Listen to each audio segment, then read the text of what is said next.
365 दिन के महादेव ज्ञान में आपका स्वागत है। आज से हम 365 दिन के महादेव ज्ञान के बारे में बताएंगे। तो आज पहला दिन है। हमारा जीवन हमारे कर्म की परछाई है और हर कर्म का आधार है विश्वास। विश्व वो नहीं जो आप अपने जन्म लेने के बाद देखते हैं। विश्व तो वो है जो आपने अपने जाने से पहले निर्माण किया।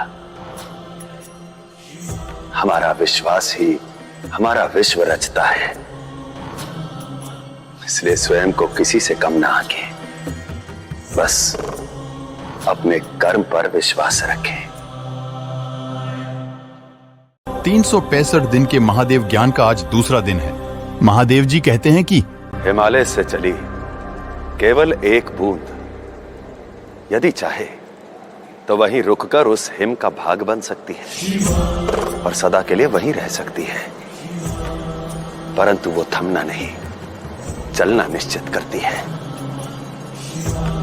गुफाओं से रिसती है, पत्थरों पर बहती है, किसी वृक्ष के जड़ में या ताल के तल में विश्राम नहीं करती। भाग्य से तो वो केवल एक बूंद थी, परंतु चट्टानों से टकराकर, झरनों से गिर के अपने कर्म से बनती है गंगा। क्योंकि कर्म से ही भाग्य की गंगा बहती है। 365 दिन के महादेव ज्ञान का आज तीसरा दिन है। महादेव जी कहते हैं कि ये रुद्राक्ष मेरे अंतर मन की भावना का प्रतीक है। जब मैं आनंद में होता हूं तो निकला जो मेरा अश्रु ये रुद्राक्ष बन जाता है। परंतु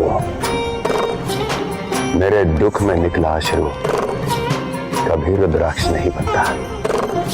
यादों से भरा मन का पात्र है। सुखद स्मरणों से स्वच्छ रखना है या कटु स्मरणों से मलिन करना है, ये चयन हमारा है। इसलिए जो स्मृति दुख दे उसे भुला दो और केवल सुखद यादों का स्मरण करो। जीवन सुखमय हो जाएगा।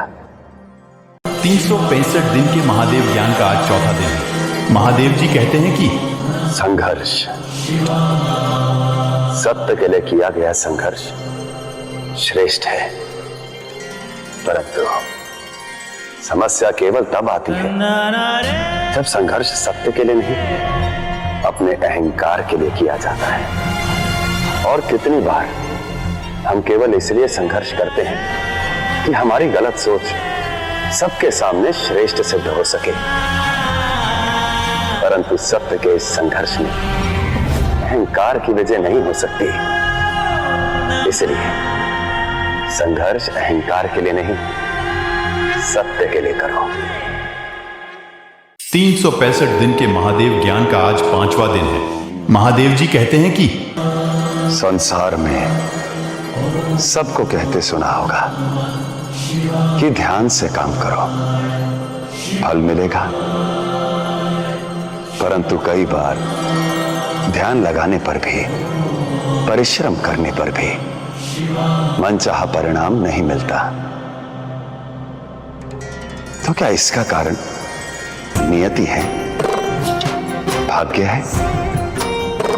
नहीं, इसके पीछे मर्म है। ध्यान कहां लगाया था? हम अपना सारा ध्यान केवल वस्तुओं को संभालने पर लगा देते हैं। परंतु जिस सोच, जिस विचार से काम का आरंभ किया था, उस पर से पकड़ ढीली कर देते हैं। फल पर सोच केंद्रित करते करते कर्म के कारण से ध्यान हटा देते हैं। तो ध्यान फल पर नहीं, कर्म पर रखो, तभी फल का आनंद ले पाओगे।